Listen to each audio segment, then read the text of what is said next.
How do I register as a woman-owned business? This is a great question. It's definitely a process, and it's one that I personally haven't done yet. I've had clients go through this process, I've had friends go through this process, and so I thought we need to dedicate a video to this, and why not do it as a challenge? So for today's challenge, we have enlisted Andrea Wilcox to come and walk me through the process so that I can figure out what it actually is going to take for me to get registered as a woman-owned business. Because I'm a woman, I own a business, there's a ton of money out there in government contracting, and I think I want me a piece of this pie.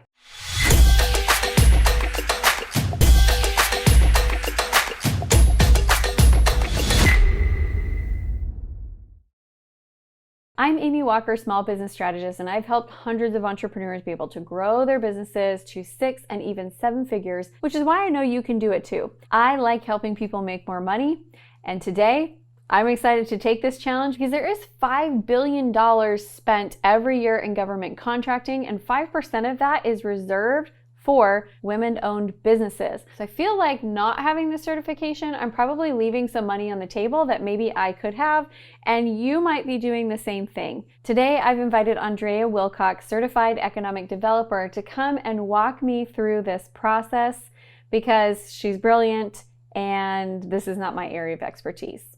Andrea, thank you so much for coming and helping me with this challenge. I feel like getting certified as a woman-owned business is something I have consistently put off because it sounds hard and time-consuming.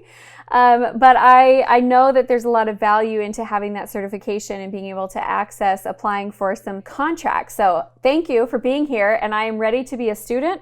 Tell me what I got to do. Awesome. So the first is to really understand why you're getting that certification before you do anything else. What is the reason for getting that certification?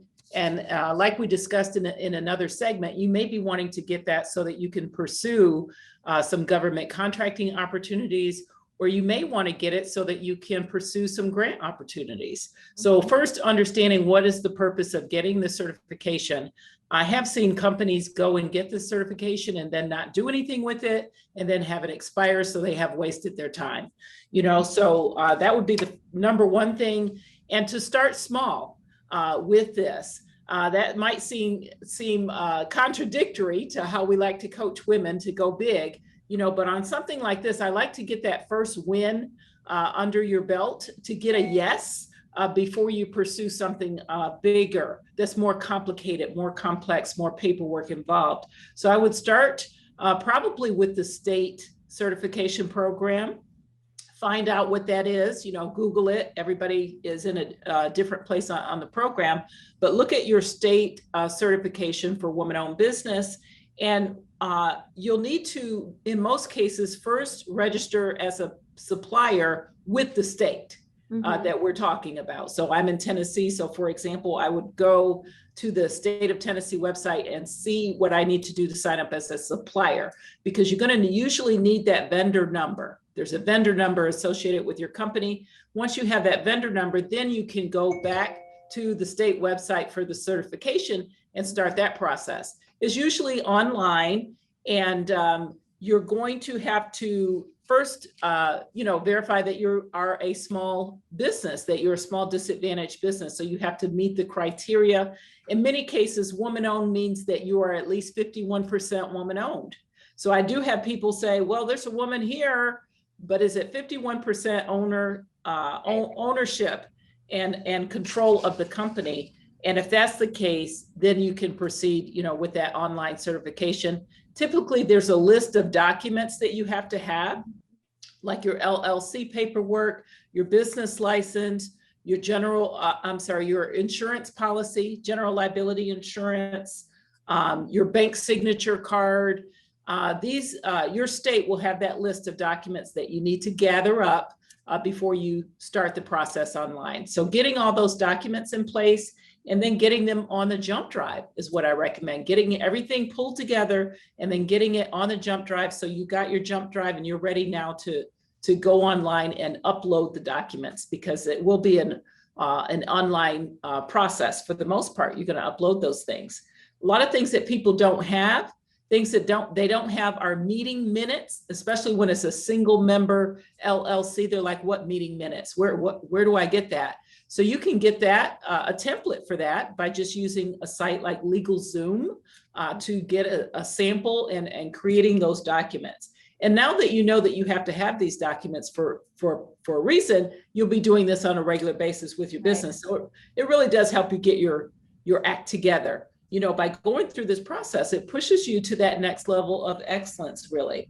So meeting minutes, you're going to need an equipment list, a list of all your equipment that you own. That I'd say anything that's over $300 in value, you know, substantial equipment that you might have, computer system, vehicle, equipment like that. You're going to need an equipment list also for this.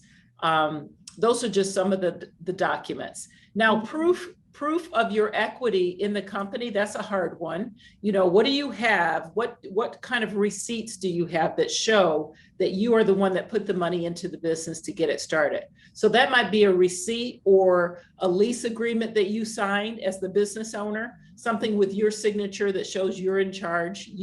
This is your company. You have to have that kind of evidence. And that sometimes is lacking when you're trying to get that woman-owned certification.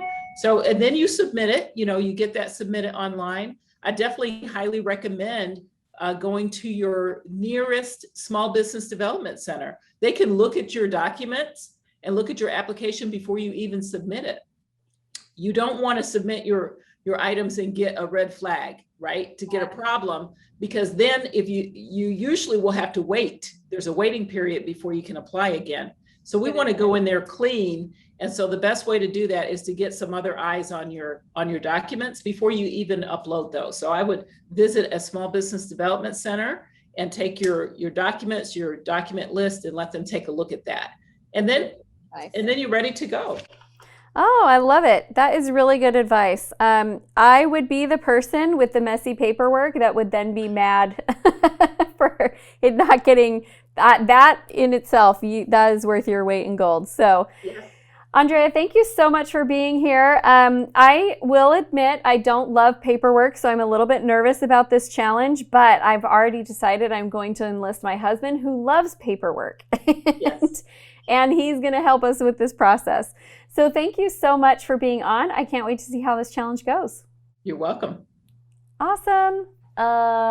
So I didn't finish this challenge, my friends. Here's the thing. I went through the process, I started looking at things, and I honestly thought back to Andrea's number one tip, which is figure out why you're even wanting to do this and make sure you're going to use it. And as I was looking at all of this information, I was looking at the projects that we have going on, the events we have planned, all of that stuff. Honestly, I was like, I'm going to be one of those people that she's talking about, that they go through the process and then they don't use it and then it expires. And I really hate wasting time and effort. So I just decided not to do it. I'm not saying that I definitely don't regret looking into it, because now I really know what that process looks like, which I can use both with helping clients, but also I do think that there will be a point when this is something that I want to do, but it doesn't really fit into the way that my business is structured right now. And I don't feel like I have any extra energy to dedicate to something that is new. We're kind of in a groove. We're kind of rolling with what we've got. And I want to take that to a certain point before I look at bringing on anything new. So it's a fail, but I'm still calling it a win because I like to find the wins in everything. And also because it's my channel and I can.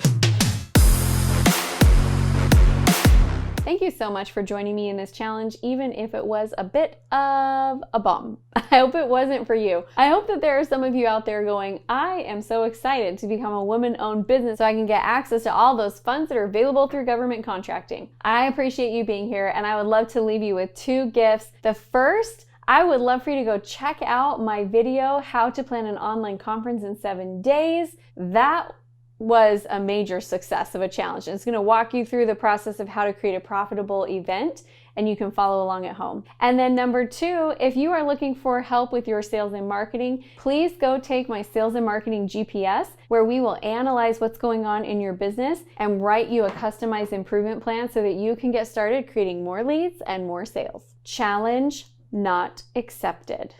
But I challenge you to go watch that next video.